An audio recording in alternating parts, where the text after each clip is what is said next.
주 예수 그리스도를 믿는 자들은 성령을 받은 사람들입니다. 성령을 받은 사람들만이 언제나 주 예수를 자신의 주로 자연스럽게 고백하고 하나님을 아버지라 쉽게 부르게 되며 기도합니다. 그래서 성령을 받은 표는 예수 그리스도를 주로 부르는 것이요, 하나님을 아버지라 부르는 것입니다. 바울사도는 오늘 본문을 통하여 성령을 받은 그리스도인들에게 성령을 따라 행하라, 성령을 따라 행하라라고 명령합니다. 성령은 내 노력으로 받지 못합니다. 그러나 성령을 받은 사람들은 성령이 우리 안에서 성령을 따라 행하도록 인도할 때에 순종하며 살아야 합니다. 바울사도는 어떻게 사는 것이 성령을 따라 사는 것인지를 오늘 본문을 통해서 제시합니다. 성령은 우리가 주 예수 그리스도를 믿는다라고 고백할 때에 그 즉시 우리 안에 오셔서 거하시고 계십니다. 그때부터 육체를 따라 살던 우리를 성령을 따라 살도록 인도하여 주십니다. 이 일을 하기 위해서 성령은 우리 안에 오셨습니다. 누구도 예외 없이 성령을 받은 사람들은 성령을 따라 살도록 인도해 주십니다. 오늘 본문을 통하여 성령을 따라 행하는 삶을 어떻게 살 것인지를 살펴보겠습니다. 먼저 16절을 이렇게 보시면 바울사도는 성령을 따라 행해야 할 이유와 성령을 따라 행하면 어떤 결과가 나타나는지를 제시합니다. 내가 이르노니 함께 읽습니다. 내가 이르노니 너희는 성령을 따라 행하라. 그리하면 육체의 욕심을 이루지 아니하리라. 성령을 따라 행해야 되는 이유가 그렇게 살 때에 육체의 욕심을 이루지 아니하게 된다. 육체의 욕심. 여러분 잘 기억하시길 바랍니다. 육체의 욕심은 육이 원하는 대로 따라 사는 삶을 말합니다. 육이 원하는 대로 따라가는 삶. 육이 추구하는 대로 사는 삶이 육체의 욕심을 따라 사는 삶입니다. 그렇다면 어떻게 사는 것이 육체를 따라 사는 삶인지를 우리가 살펴봐야 됩니다. 여기 육체는 타락한 인간 본성대로 사는 것을 말합니다. 자연인,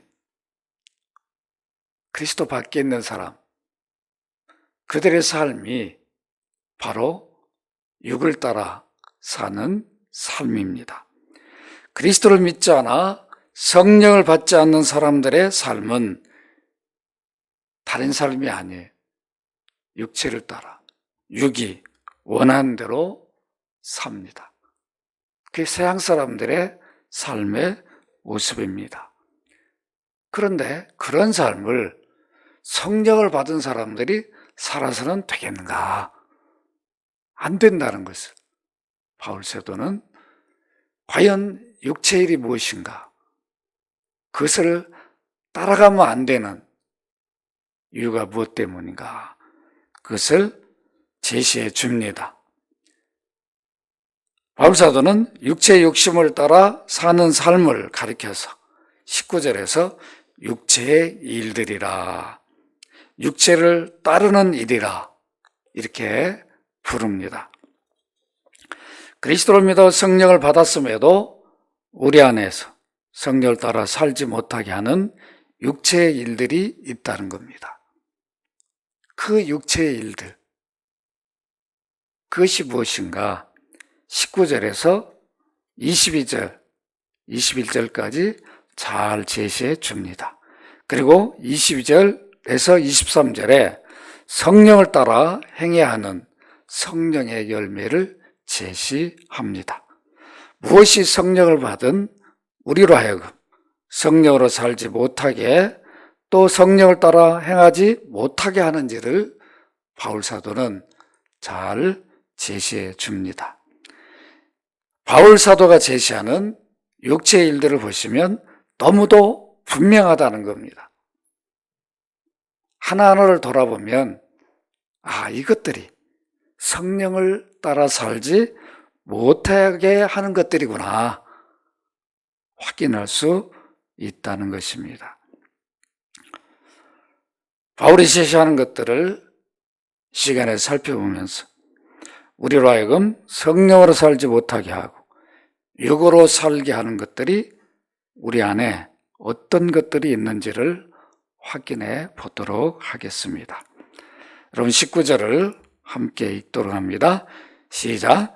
육체의 일은 분명하니 곧 음행과 더러운 것과 호색과 성령을 따라 행하지 못하게 하는 육체의 일 가운데 첫 번째가 음행이다. 바울은 제시합니다. 이 음행, 이것은 육체의 일인 인간의 본성이다. 이게 육체를 따라하는 일이요, 육의 욕심대로 사는 일이고, 이건 육체의 일이다. 그러니까 그리스도인들은, 성령을 받은 그리스도인들은 음행을 해서는 안 된다. 분명히 밝힙니다. 육의 욕망의 열매들 중에 가장 분명한 것이 바로 음행이다. 우리가 다 동의할 겁니다. 인간의 타락한 본성은 언제든지 성적인 것을 좋아합니다. 성령을 받은 사람들도 예외가 없습니다. 인간의 부패가 가장 잘 드러나는 것이 바로 음행이에요. 이건 누구도 예외가 없어요. 성직자라고 문제없다 그렇게 할 수 없습니다. 정치인들 다 이런 것 때문에 넘어지고, 이게 인간의 본성이라는 겁니다. 성적 타락이 가장 교묘하고 치밀하게 진행되어 언제든지 이 생각에 지배되어 삽니다. 또 모여서 얘기하는 거 보면 늘 이런 세상 사람들은 벗어나지 못합니다. 누구나 성적 욕망이 발동하면 언제나 음행으로 나타납니다. 과연 이 음행, 이건 성령을 받은 사람들이 해서는 안 된다. 이건 육체의 일이다. 바울은 분명히 제시합니다. 성령을 따라 행하지 못하게 하는 육체의 일의 두 번째는 더러운 것이다 이렇게 말합니다. 불결, 더러운 것. 실제로 음란, 음행에 이르지 않아도 언제든 성적인 생각으로 사는 것을 불결, 더러운 것이다 말할 수 있습니다. 성령으로 따라 살지 않고는 늘 이런 생각에 사로잡혀서 이 더러운 생각이잖아요. 이것이 계속 지배받으면 결국은 음란, 음행으로 가게 되어 있습니다. 그러니까 성령을 받은 그리스도인들은 이런 육체의 일을 절대로 해서는 안 된다. 이것을 바울 사도는 확인시켜주고 있습니다. 세 번째는 호색입니다. 호색은 인간이 정상적으로 살아야 할 범위와 테두리를 벗어나 성적 욕망으로 사는 것을 말합니다. 여기에 1, 2, 3번 음행, 더러움, 호색은 육체의 욕망과 연관되어 있어요. 큰 죄악입니다. 이것 때문에 명예를 잃어버리기도 하고 가정이 깨져버리고, 우리가 늘 가까이서 늘 경험하고 볼 수 있는 것들입니다. 이걸 남의 일로 생각해서는 안 됩니다. 순식간에 무너지고 순식간에 범죄하게 되는 것이 바로 이 세 가지입니다. 20절 보시면 바울 사도는 육체의 일을 계속하여 제시합니다. 과연 성령으로 살지 못하게 하는 육체의 일이 무엇인가? 이러한 것들은 육체의 일이라는 겁니다. 이러한 것을 계속하면 성령을 따라 살 수가 없다. 바울은 밝히고 있습니다. 육체의 일의 네 번째는 우상 숭배입니다. 우상 숭배는 하나님 아닌 피조물들을 섬기는 것을 말합니다. 그리스도인들 가운데 연약한 자들은 아직도 이런 일을 하는 분들이 있지만 그리스도인들에게 가장 큰 우상 숭배는 무엇일까요? 골로새 3장 5절에 보면 탐심이다. 때로는 우리 자녀들이 우상이 될 때가 있어요. 자녀들밖에 모르고 거기에 매여 있으면 주님께 맡기지 못하고, 이런 것도 결국은 성령으로 따라 행하지 않고 육의 욕심을 따라 사는 것이 된다. 성령을 따라 살지 못하게 하는 육체의 일의 다섯 번째는 주술입니다. 마술. 이 속임수죠. 이 초대교회 당시에는 이 마술을, 이 주술을 해서 병을 낫게 한다. 이게 사단의 힘을 빌려서 병 고치는 일을 한다라고 했습니다. 그 마녀들이 이런 일을 했어요. 사실은 다 거짓이죠. 속임수였습니다. 사도행전에도 보면 마술을, 주술을 행하는 사람들이 대단히 높이 평가를 받았어요. 시몬이라는 사람. 빌립이 성령으로 일하는 걸 보고 성령을 살려고 했습니다. 뭐든지 능력만 보이면 사서 하려고 하는. 왜 그럴까요? 인정받기 위해서 그런 거죠. 이 속임수. 이런 것들은 성령을 따라 사는 것이 아니다. 우리 안에 어떤 속임수들, 이건 다 육체의 일이다. 성령을 따라 살지 못하게 하는 육체의 일의 여섯 번째는 원수 맺는 것입니다. 다른 사람과의 관계에서 상처를 입으면 도저히 용서를 못하고 원수로 여기는 겁니다. 그리스도인들은 그러면 안 되죠. 상대방이 실수를 했구나, 기도해주고 빨리 용서해줘야 하는데 그걸 끝까지 생각하고, 그게 바로 원수 맺는 거예요. 나는 그렇게까지 생각 안 했는데. 아니에요.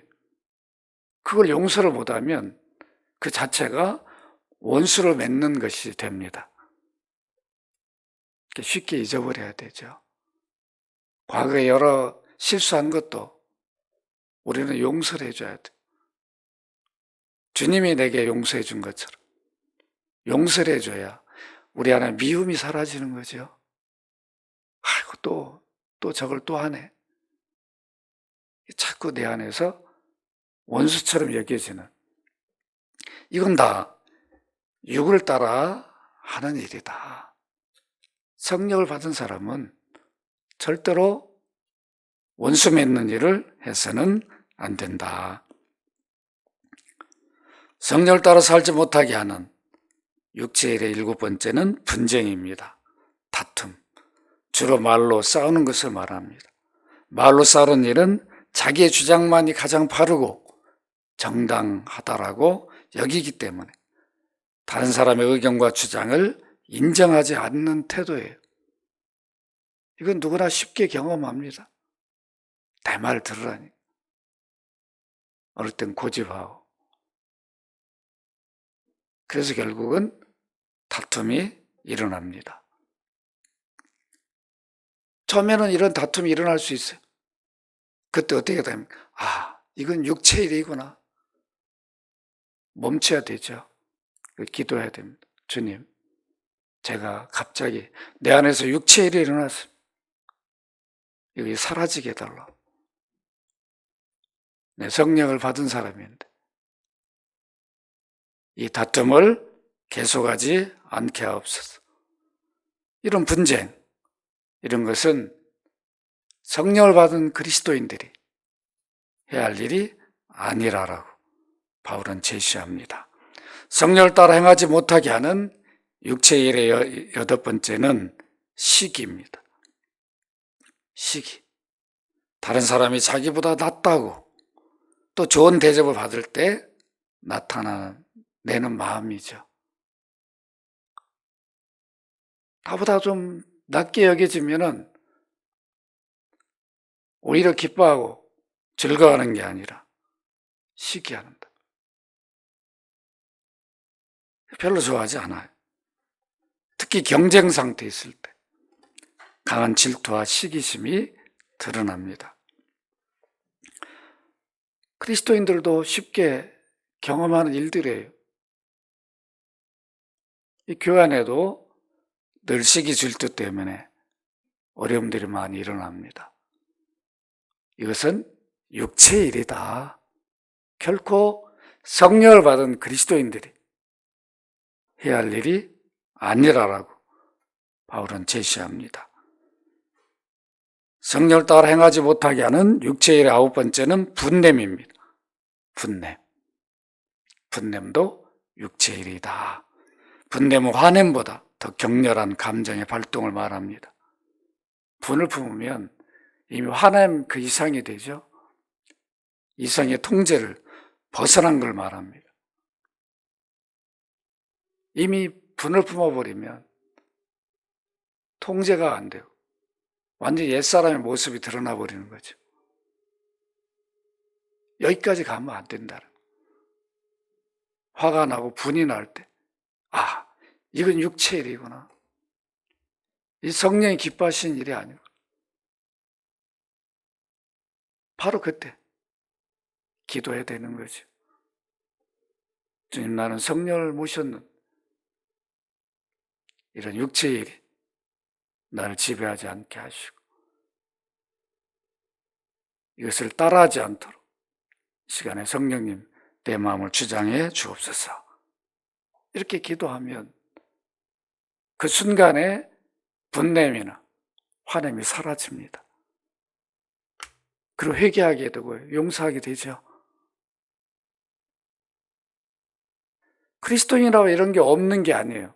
성령 받았다고 이런 게 하나도 없는 게 아니라 늘 나도 모르게 언제든지 내 마음에서 일어날 수 있습니다. 성령을 따라 행하지 못하게 하는 육체의 일의 열 번째는 당 짓는 것입니다. 당을 짓는 것. 이것도 육체의 일이다. 다른 사람들과 평안하게 살지 못하고 자기들만의 이익을 위해서 무리짓는 것을 말합니다. 교회 안에도 당을 지면 안 되죠. 내 편, 네 편. 고린도 교회가 바울파, 아볼로파 이런 파가 있었어요. 나는 바울로부터 세례를 받았다. 나는 아볼로부터 세례를 받았다. 이러면 안 되죠. 이 교회 안에 없는 게 아니에요. 있다는 겁니다. 이런 것들은 육체의 일이다. 뜻맞는 사람들에게 뭉치는 것, 이게 당짓는 것입니다. 교제도 뜻맞는 분들끼리만 하는 거죠. 이거 안 됩니다. 그리스도 안에는 누구나 교제해야 되는 거죠. 누구나 함께 사귀고 교제해야 되는 거지. 누구는 싫어. 나 안 할 거야. 자기가 좋아하는 사람들만 하는 것이 바로 당짓는 것인데 이것은 육체의 일이다. 성령을 받은 그리스도인들은 이런 일을 하면 성령을 따라 행하지 못한 사람이 된다. 성령을 따라 행하지 못하게 하는 육체의 일의 11번째는 분열함입니다. 여기 분열함은 개인 간의 다툼이 아니라 당을 지어 싸우는 것을 말합니다. 당을 지어 싸우는 것. 이 정치 안에는 쉽게 일어나는 일들이에요. 그런데 교회 안에 그리스도인들이 이런 일을 해서는 안 된다. 이건 육체의 일이다. 이익 집단들은 그렇게 모인다고요. 그러니까 우리 그리스도인들은 이익 집단들이 아닙니다. 그리스도를 모신 자들이에요. 성령을 모신 자들이니까. 누구나 담이 없어야 되고 벽이 없어야 됩니다. 성령을 따라 행하지 못하게 하는 육체의 일의 12번째는 이단입니다. 이단은 바른 진리를 자기들의 이해를 따라 변형하고 합리적으로 해석한 것을 말합니다. 이것도 육체의 일이에요. 대부분 이단들은 교회 경험을 한 사람들이 만듭니다. 똑같이 성경을 가지고 있을 때 성경을 다르게 해석한 것을 우리 이단이라고 말합니다. 삼위일체를 부정하거나 예수 그리스도가 하나님의 성육신임을 부정하는. 본래 하나님이 인성을 취하신 거잖아요. 그러니까 양성 중에 하나라도 부정하면 성육신을 부정하는 거예요. 본래 하나님이 사람이 되오셨어요. 그걸 성육신이라고 말하잖아요. 이걸 부정하면 이단입니다. 그 다음에 이신칭의, 그리스도를 믿음이 의에 이르고 하나님 자녀가 되고 구원받고 성령을 선물로 받고 죄사함을 얻는다는, 이걸 부정하면 이단입니다. 자기를 삼일체 안에 집어넣으면 그건 이단이에요. 삼일체 부정하는 것이니까. 그러니까 이런 일은 육체의 일이죠. 성령을 받은 사람은 결코 해서는 안 될 일입니다. 21절을 보시면 바울 사도는 육체의 일에 대해서 이어서 제시합니다. 우리 21절을 함께 읽습니다. 시작. 투기와 술 취함과 방탕함과 또 그와 같은 것들이라. 전에 너에게 경계한 것 같이 경계하노니 이런 일을 하는 자들은 하나님 나라를 위협으로 받지 못할 것이요. 투기. 다른 사람의 성공과 잘됨을 인정하지 못하는 마음입니다. 이것도 육체의 일이다. 우리는 기도해 주잖아요. 아무개 집사님 여러 일들이 잘 되게 해달라고. 잘 됐을 때 나의 기도를 들어주셨다. 우린 감사하고 찬송해야 되잖아요. 잘 된 거 가지고 배 아프게 생각하고. 그래서는 그건 육체의 일이다. 성령을 받은 사람들이 이러한 생각을 결코 해서는 안 된다.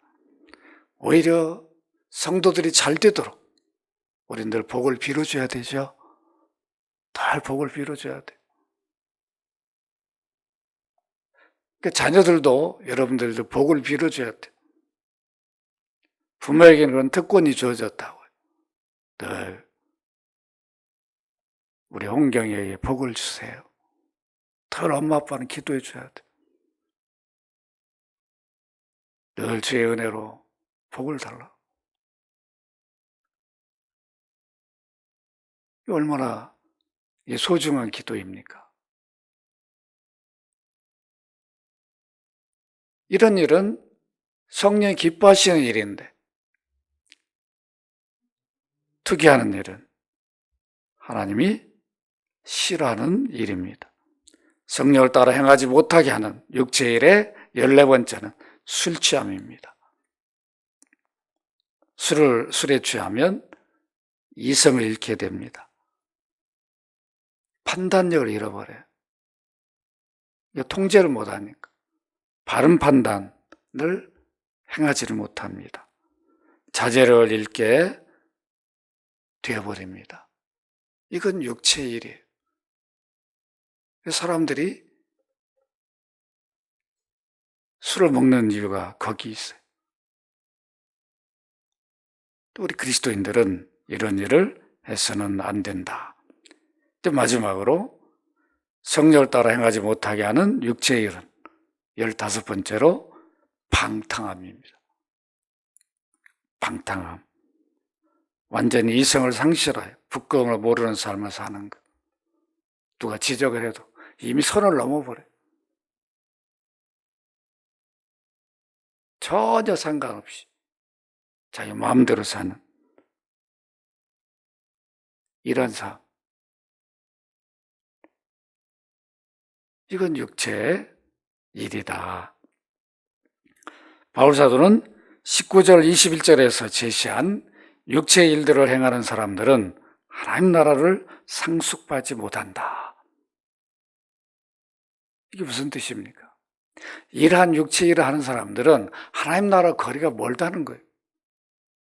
하나님 나라에 속하는 사람들은 이런 일을 해서는 안 된다는 거예요. 그런데 하나님 나라 백성들이 이런 육체의 일을 한다면 되겠는가? 이거 버려야 된다는 것을 바울사들은 이런 표현을 사용했습니다. 바울사도는 육체의 일을 버리고 성령을 따라 행하는 사람의 모습을 분명하게 말하기 위해서 성령의 열매로 말합니다. 성령을 받은 자들이 성령의 인도를 따라 살 때에 어떤 모습을 나타내는지 22절, 23절에서 열매로 제시합니다. 여러분 22절, 23절 함께 읽습니다.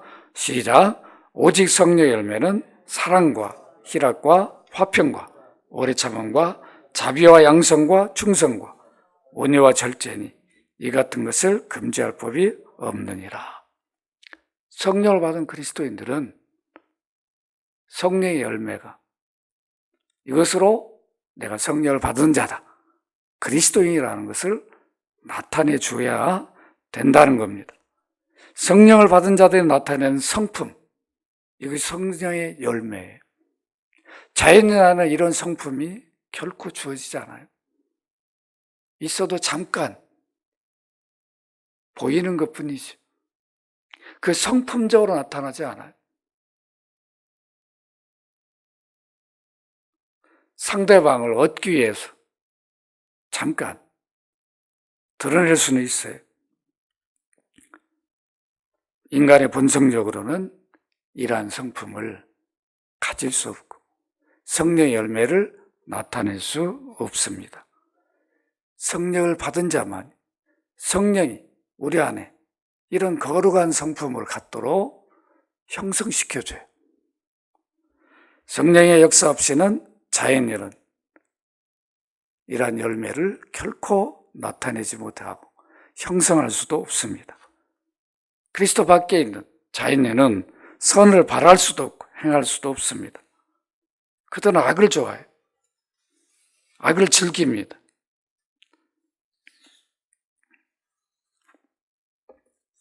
그렇기 때문에 인간의 본성대로 그들은 살 수밖에 없습니다. 성령의 첫 번째 열매는 사랑입니다.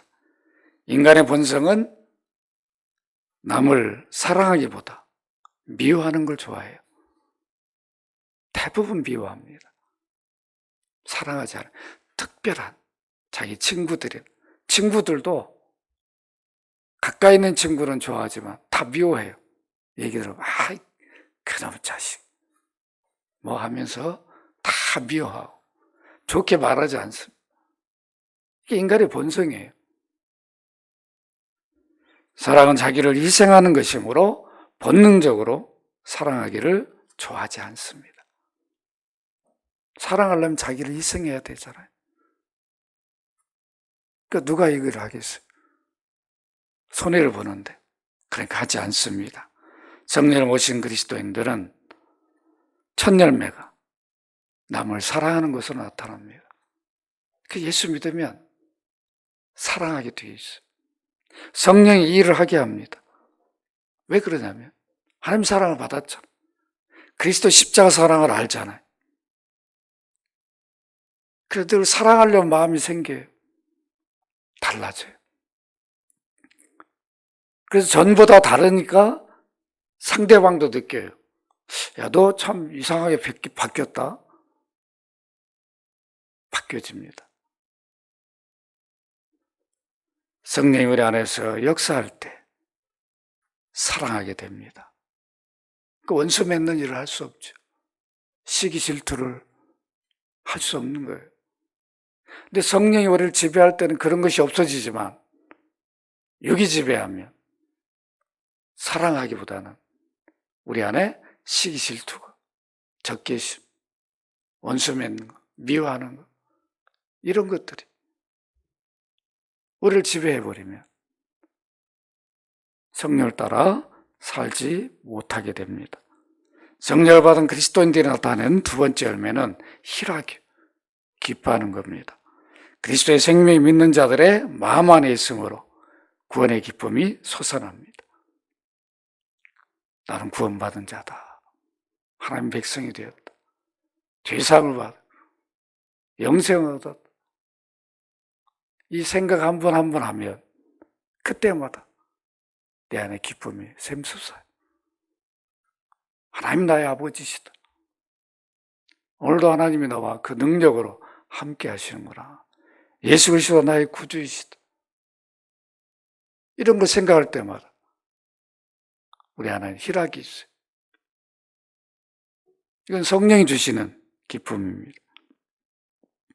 이 기쁨은 아무리 어려운 상황과 역경에서도 나타나게 되어 있습니다.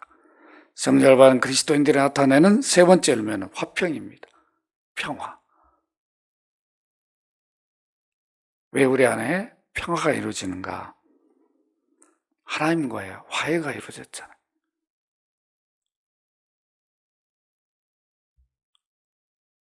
아무리 사람 간에 평화가 이루어져도 하나님과의 평화가 이루어지지 않으면 늘 불안하고 쉼이 없어요. 두려움에 사로잡혀.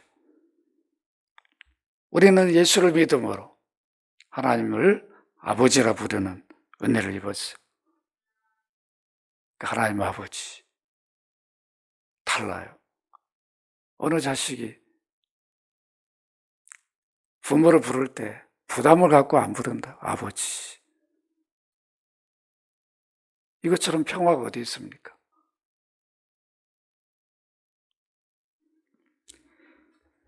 이 화평, 평화는 주 예수를 믿음으로 받은 것입니다. 그래서 어떠한 역경과 환난 가운데도 유지됩니다. 사라지잖아요. 구원을 받기 위해 한 번 죄사함은 영원한 죄사함이에요. 우리 예수 믿어도 죄를 짓습니다. 그러나 이미 죄사함을 받고 구원받은 사람은 그 구원이 탈락됐잖아요. 예수 믿고도 죄를 지어도 그 죄 때문에 구원에 탈락되지 않고, 그렇게 죄를 지으면 하나님과의 관계가 깊지 못할 뿐이지 구원에 떨어지는 것은 아닙니다. 성령을 받은 그리스도인들이 나타내는 네 번째 열매는 오래 참음입니다. 인내. 오래 참고 인내도 내 힘으로는 하지 못해요. 하나님에 대한 신뢰가 확고하니까 인내할 수 있습니다. 이 인내는 얼마 동안 하는 것이 아니라 주님 오실 때까지 기다리며 참는 것을 말합니다. 성령을 받은 그리스도인들이 나타내는 다섯 번째 열매는 자비. 이것은 친절입니다. 사람들이 불편이 없도록 베푸는 사랑. 달라요, 그리스도인들은. 다 작은 거 하나라도 친절하고 남을 배려할 수 있어야 돼요. 정말 이렇게 보면 우리가 아파트에 엘리베이터를 탈 때도 앞에 거울이 있잖아요. 누가 오는지. 그러면 잠깐 누르고 있어주면 좋잖아요. 근데 오는 거 보고도 그냥 싹 올라가 버리는 경우가 있어요. 그럼 뭐 한참 기다려야 되잖아요. 그럴 때도 배려해 주는 거예요. 누가 거울 보고 오는지 안 오는지. 오면은 잠깐 눌러주고 서로 기분이 좋잖아요. 같이 같이 올라가고, 어떤 자기 먼저 올라가려고 그냥 먼저 눌러버린 분이 있어요. 누구든지 말든. 그러면 막 도착했는데 올라가면은 마음이 상하잖아요. 아마 여러분 다 경험해 봤을 거예요. 땀을 배려하는 그런 게 전혀 없는 게 육의 일입니다. 그러나 성령을 받은 그리스도인들은 늘 남을 배려하려는 마음을 가져야 돼. 이게 자비, 친절입니다. 성령을 받은 그리스도인들이 나타내는 여섯 번째 열매는 양선, 선함입니다. 다른 사람이 잘 되도록 돕는 마음가짐. 늘 도와줘야 돼. 어떤 형태로든. 정말 내가 못 도와주면 기도로라도 도와줘야 되죠. 이건 아무나 할 수 없는 거죠. 그리스도인들은, 성령을 모신 자들은 누가 요구해서가 아니라 늘 이런 마음을 가져야 됩니다. 일곱 번째 열매는 충성입니다. 신실. 믿고 일을 맡길 수 있는 성품을 말합니다. 그리스도인들은 하나님 앞에서 일하는 사람들이 양심의 가책 없이 진실되이 믿음직하게 일해야 합니다. 누가 보고 안 보고가 중요한 게 아니라 하나님 보고 계시잖아요. 사람은 못 볼 수 있지만 하나님 앞에 늘 충성되이 신실하게 일해야 됩니다. 이게 바로 성령을 모신 자의 삶이라는 겁니다. 육체의 일은 뭡니까? 눈치를 보는 거죠. 볼 때는 하고 안 볼 때는 안 하고. 그게 아니라는 거예요. 성령을 모신 자들은 성령이 우리 안에서 보고 계시고, 그래서 어떤 일을 해도 그리스도인들은 충성되이 일해서 신실함을 인정을 받아야 됩니다. 성령을 받은 그리스도인들이 나타내는 여덟 번째 열매는 온순함입니다. 온순함. 부드럽고 공손함을 말합니다. 따뜻한 마음. 예수님의 마음이에요. 여러분, 예수님의 공생애 동안에 모든 그 삶을 돌아보면 온유함, 겸손함, 하나님이신데 영광을 받는 게 아니라 다 섬기셨어요. 예수님 화를 낸 것은 그 화가 아니잖아요. 진리대로 살도록 요구한 거죠. 우리 같으면 3년 동안 데리고 다닌 제자들 진작 버렸을 거예요. 이런 배은망덕. 그러죠? 그 정도 제자라 한다면 다 버렸을 거예요. 그래서 끝까지 참으시고 배려하시고. 주님이 보여주신 목적이 무엇입니까? 우리로 하여금 그렇게 살도록. 그리스도를 믿는 자들은 주님의 삶의 모습을 우리 삶 가운데 드러내라는 겁니다. 성령의 아홉 번째 열매는 절제입니다.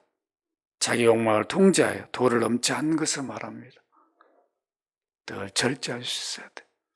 도를 넘으면 문제가 발생해.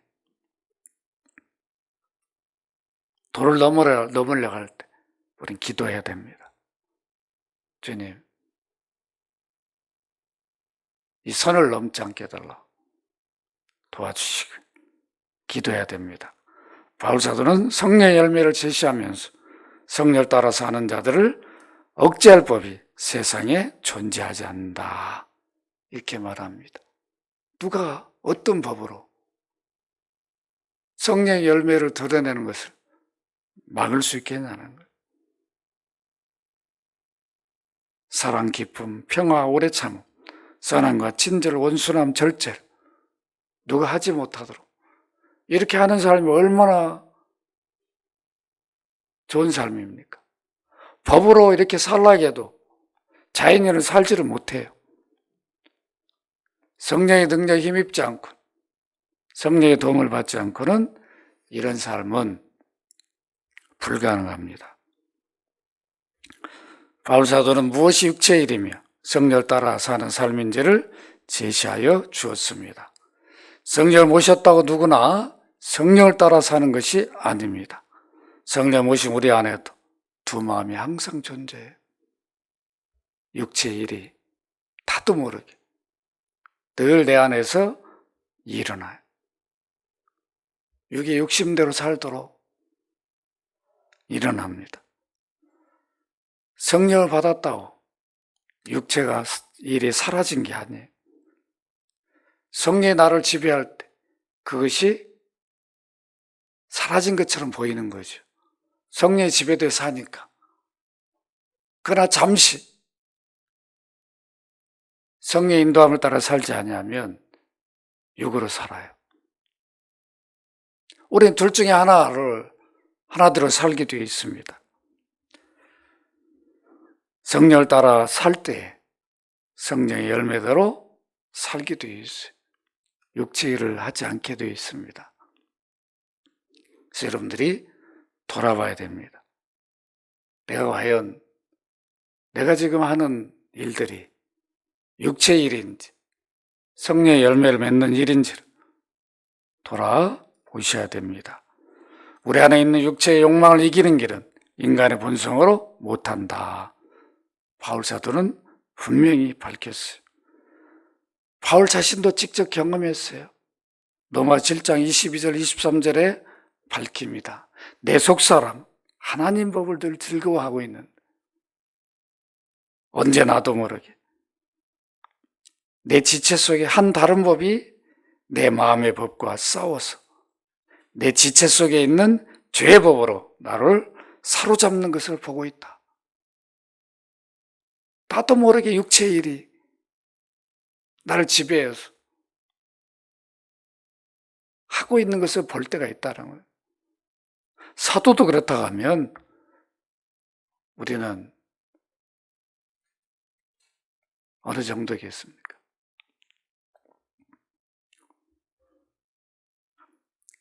바울사도는 육체의 욕심을 이기는 길은 성령으로 행하는 길밖에 없다. 결코 우리 안에 일어나는 육체의 욕망, 육체의 일은 율법을 지켜서는 막을 수 없다라고. 율법이 하라 하지 말라 해서 내가 그대로 하면 되겠지. 안 된다는 겁니다. 성령의 인도함을 받아 그대로 살 때 우리는 육체의 일을 이길 수 있습니다. 육체의 욕망을 이기는 길은 다른 데 있지 않고 성령으로 행하는 것뿐이다. 바울은 분명하게 제시합니다.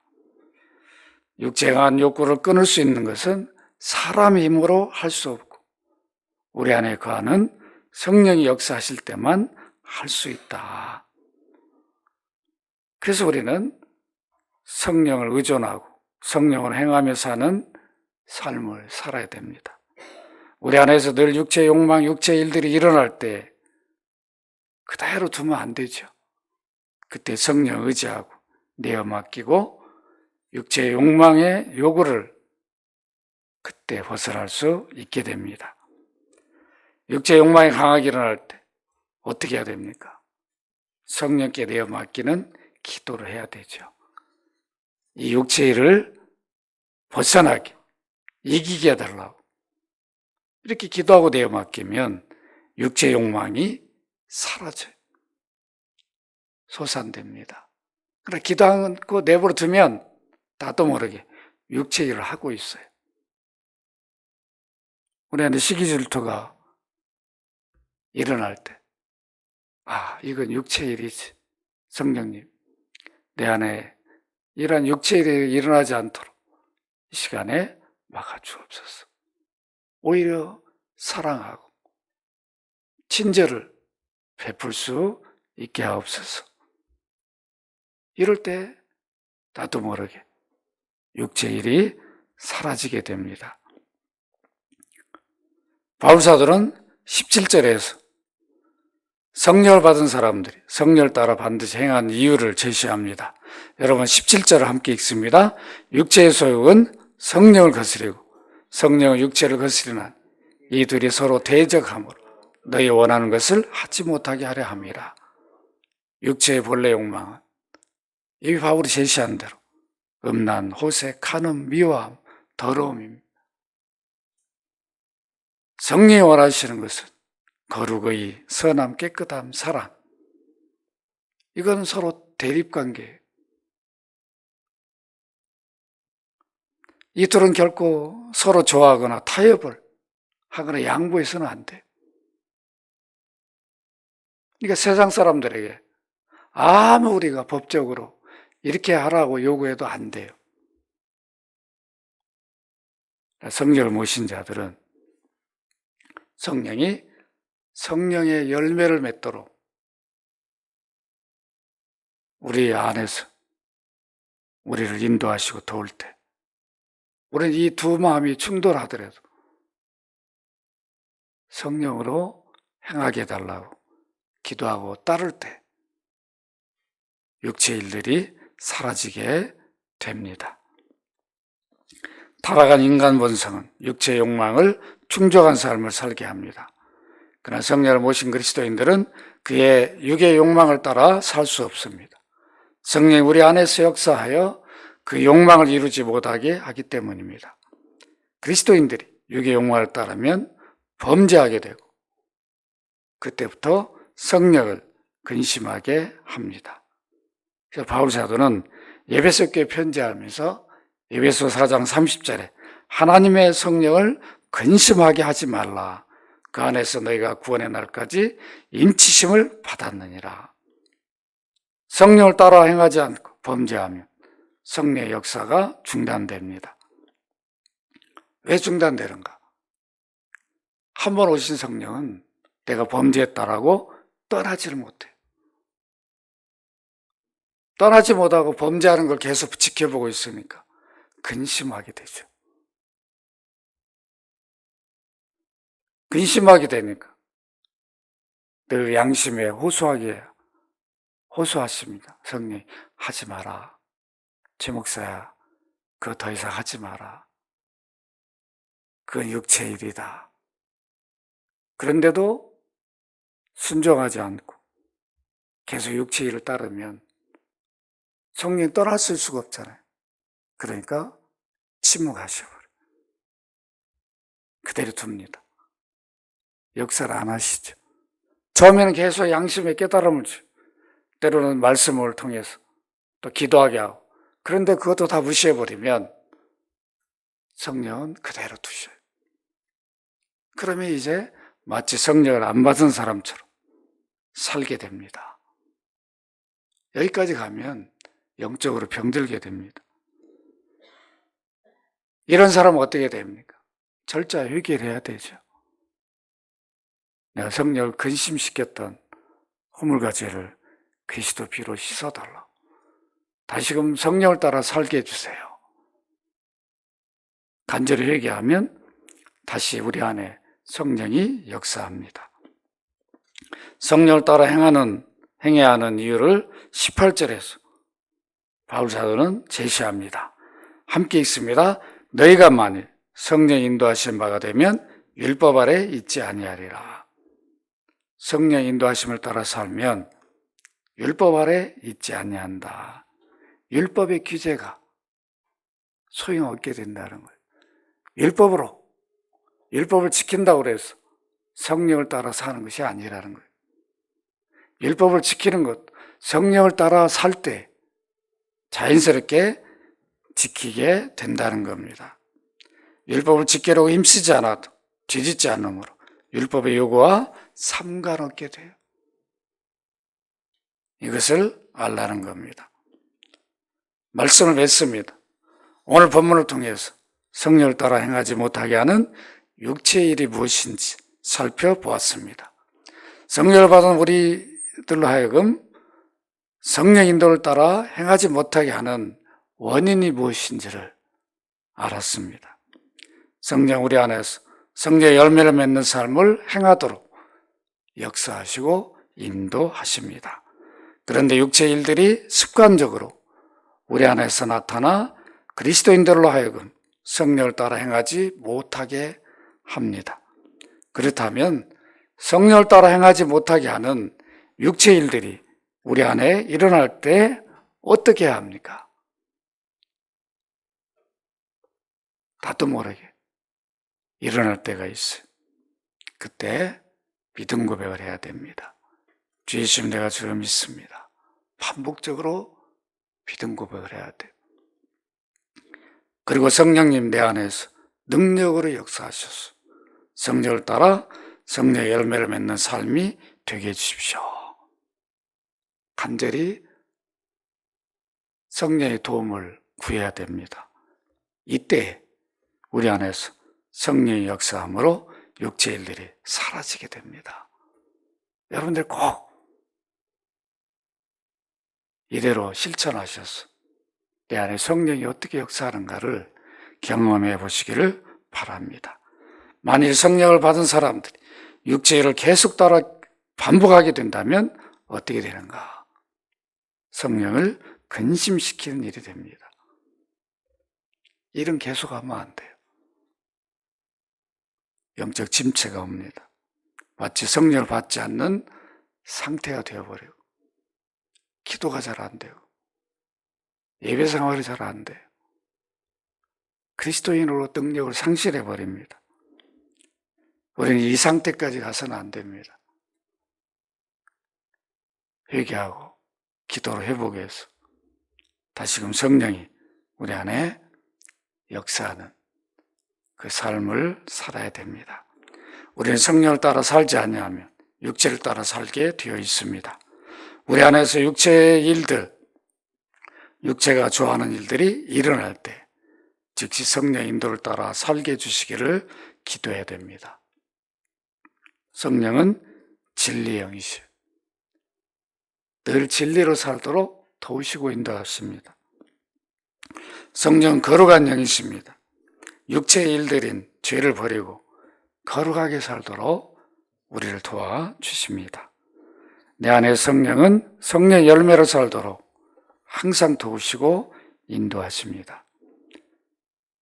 우리 안에서 육체를 따라 살려는 마음이 일어날 때 육의 욕망을 따라가면 안 되고 즉시 성령의 열매를 생각하면서 기도해야 됩니다. 성령님이 내 안에서 인도해 주셔서 성령의 열매를 따라 행하게 해주세요. 간절히 기도해야 됩니다. 그때 성령 우리 안에서 도와주시고 성령의 열매대로 살도록 인도해 주십니다. 이렇게 육체의 일이 일어남에도 불구하고 그대로 두고 기도하지 않으면 육이 지배한 삶을 살게 됩니다. 그때부터 성령을 근심시키게 됩니다. 성령의 인도를 순종하며 살 때 성령을 따라 행하는 삶이 됩니다. 그리스도인들이 성령을 따라 행하는 삶을 살 때 인격적인 변화가 일어납니다. 하나님과 깊은 교제가 이루어집니다. 삶에서 그리스도인의 모습이 나타나고 능력 있는 생활이 이루어집니다. 기도할 때 성령이 도와주셔요. 그러니까 주님과 깊은 교제가 이루어져요. 늘 성령의 지배되어 인도를 따라 육체가 하는 일을 버리고 성령의 열매를 나타내는 삶이 되시기를 주의 이름으로 축원합니다.